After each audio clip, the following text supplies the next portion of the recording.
Hello అండి, ఎలా ఉన్నారు? అందరూ బాగున్నారా? ముందుగా అయితే మీ అందరికీ వినాయక చవితి శుభాకాంక్షలు అండి. So welcome back to my channel Srilakshmi Shankar blogs. ఈరోజు అయితే వినాయక చవితి కదండి, చాలా సింపుల్గా చేసుకున్నాము. నేను పిల్లలు మాత్రమే ఉన్నాం. మా వారైతే ఫస్ట్ షిఫ్ట్ ఆఫీస్కి అయితే వెళ్ళారు. సో పిల్లలు అయితే హెల్ప్ చేస్తూ ఉన్నారనమాట. సో నేనైతే ఒక పక్క నైవేద్యాలు ప్రిపేర్ చేస్తూ ఉన్నా.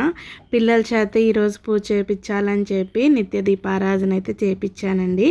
ఈలోగా అయితే ఇక్కడ అంతా నేను కొంచెం వంట చేస్తూనే ఇలా డెకరేట్ అయితే చేసుకున్నాను. ఇక అన్నీ చేసుకొని ప్రసాదాలు అయితే ఒక 5 రకాలు చేశానన్నమాట. శనగలు ఉడకపెట్టి తాలింపు పెట్టాను, పొంగలన్నం చేశాను, గారెలు, పులిహోర, ఇంకా ఉండ్రాళ్ళు అయితే కొన్ని అప్పాల్లాగా కొన్ని రౌండ్గా అయితే చుట్టి మొత్తం ఒక 5 రకాలుగా అయితే చేసుకున్నానండి.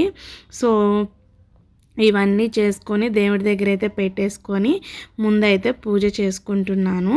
సో అక్కడ ఏంటంటే పిల్లలు చేసేసారని చెప్పాను కదా, ఇక్కడ కూడా దీపం అనేది పిల్లల చేతే పెట్టించానండి. సో పెద్ద బాబు ఏంటంటే మీకు తెలుసు కదా, బాబు ఇంటి దగ్గర ఉంటే అతనే వీడియో తీస్తాడని. సో నేనైతే దీపం బాబు చేత ఇద్దరి చేత పెట్టించి అగరబత్తీలు అయితే వెలిగిస్తూ ఉన్నానన్నమాట.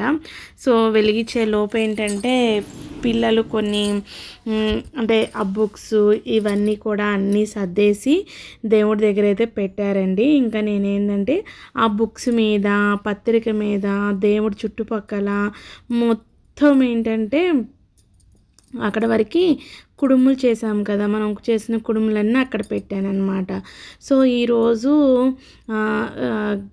గం గణపతి నమః అనేది పిల్లల చేత ఏంటంటే కొంచెం పిల్లల చేత అయితే చెప్పించానండి. నేను చెప్తూ ఉంటే వాళ్ళు కూడా నాతో పాటు చెప్తూ ఉన్నారు.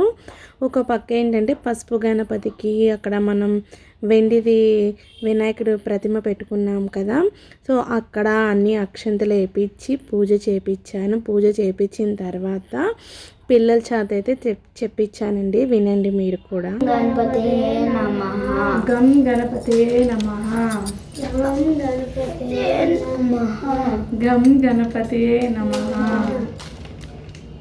గం గణపతి నమః, గం గణపతి నమః. పాపం వాళ్ళు కూడా ఎక్కడ ఇసుక్కోకుండా అయితే నా పక్కనే కూర్చొని నేను చెప్పినంతసేపు అయితే పాపం వాళ్ళు కూడా చెప్పారండి. ఈరోజు గం గణపతి నమః అని పిల్లల చేత కూడా చెప్పిస్తే మంచిది అని చెప్పి విన్నానమాట.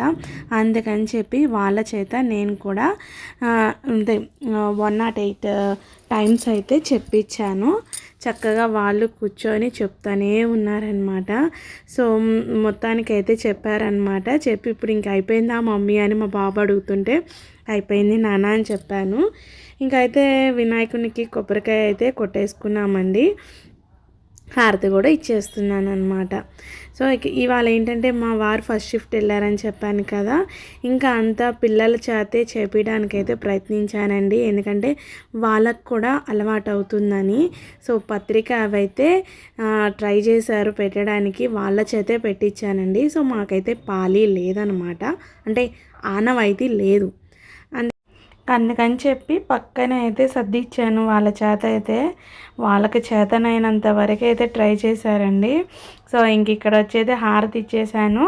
వినాయకుడికి ఏంటంటే గుంజీలు తీసి సాష్టాంగ నమస్కారం అయితే చేసుకుంటూ ఇంకా మొట్టికాయలు అయితే వేసుకుంటున్నారనమాట.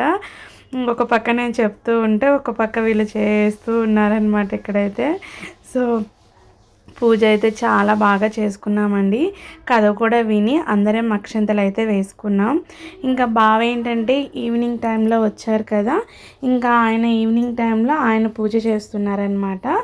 దేవుడు ఇంట్లో ఉంటే పొద్దున సాయంత్రం 2 పూట్ల అయితే పూజ అయితే చేయాలి, ఏదో ఒక నైవేద్యం అయితే పెట్టాలి కదా. సో నేనైతే ఈరోజు ఏం చేసేలేదండి, పాలైతే ఉన్నాయన్నమాట. బావ ఏంటంటే పాలల్లో కొంచెం పటికైతే వేసి వినాయకుడికి అయితే నైవేద్యంగా అయితే ఇక్కడ పెట్టేస్తున్నారనమాట. సో నెక్స్ట్ డే అయితే 2 days అవుతుంది కదా, 3 daysకి అయితే తీద్దామని చెప్పి 3 days అయితే ఉంచుకుంటున్నాం దేవుని ఇంట్లో. ఉన్న 3 పూటలు అయితే 3 రోజులు 2 పూటలు అయితే దేవునికి అయితే దీపం అయితే పెట్టుకుంటున్నాం అనమాట. సో ఈరోజు ఏంటంటే మండే రోజు పిల్లలకి గణేష్ది కాంపిటీషన్ ఉందన్నమాట. ఇంటి దగ్గర నుంచి వినాయకులను చేసుకొని తీసుకురమ్మన్నారు. సో నేనైతే ఇంతవరకు ఎప్పుడూ చేయలేదండి. సో మా పక్కన మా తమ్ముళ్ళు ఉన్నారని చెప్పాను కదా, వాడైతే వచ్చాడనమాట. వినాయకుడిని అయితే చేసి ఇచ్చి వెళ్ళారు. ఇంకా బ్యాక్గ్రౌండు ఈ లీవ్స్ పెటల్స్ అనేది నేను మా వారైతే కొంచెం డెకరేట్ చేసి అయితే ఇచ్చామండి. ఎట్లా ఉన్నాయో చూడండి, చాలా బాగున్నాయి కదా. క్లేతోనే చేశాడండి వినాయకుడిని, చాలా బాగున్నాయి అన్నమాట. సో ఇదైతే తీసుకొని రేపు మార్నింగ్ అయితే స్కూల్కి వెళ్తున్నారనమాట. Thanks for watching. Thank you so much.